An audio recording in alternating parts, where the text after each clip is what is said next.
I'm Nick Schifrin, and the producer Zach Fannin is behind the camera, and welcome to Havana, Cuba. And we've been here covering the death of Fidel Castro, and in many ways, this country is stuck in the past, but don't let the 1950s cars fool you. This country has been changing in the last decade, and what most people say is going to happen now that the father of the revolution is dead is that the country will continue kind of slow evolutions while maintaining the repressive aspects of Fidel's regime for the last 60-plus years. Now, what have we been doing? Well, we followed Fidel's ashes across the country from Havana to Santiago, his final resting place, and along the route, we found a lot of love for Fidel and very little loathing. We met a family, 3 generations of women whose revolutionary fervor has not faltered at all over the last 60 or 70 years.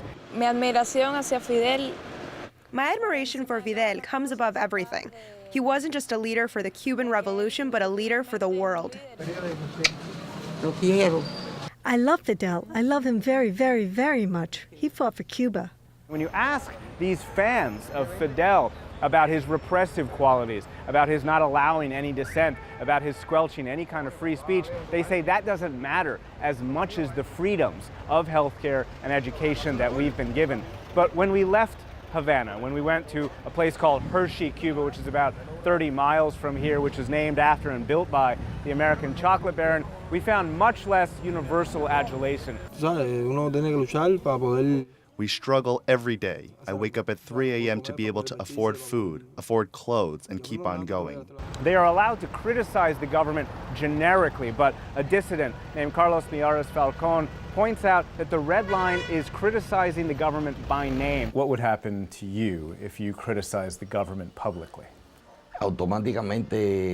Automatically, they would drive me to the headquarters of internal security, very fast. What has happened in the last few years as the U.S. and Cuba began to normalize relations is that this government has actually thrown more people into detention than it did in the past.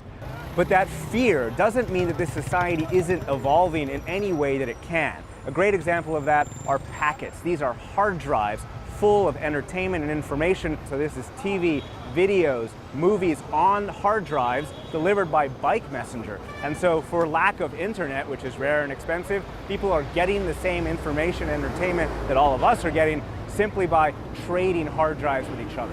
Also, the private sector. 500,000 Cubans have joined the private sector where they can make exponentially more than they could in their government jobs. Lamentablemente, en Cuba la pirámide. Unfortunately, we have an inverted pyramid here. The people who give more to society make less money, and those who give less make more. What these changes signify is that the people are really eager for some economic development, for some openness, and they are hoping that continues with the U.S. and Cuba normalizing relations. And most likely over the next few years, this government will try and find that balance between small changes and sticking to the revolution's principles.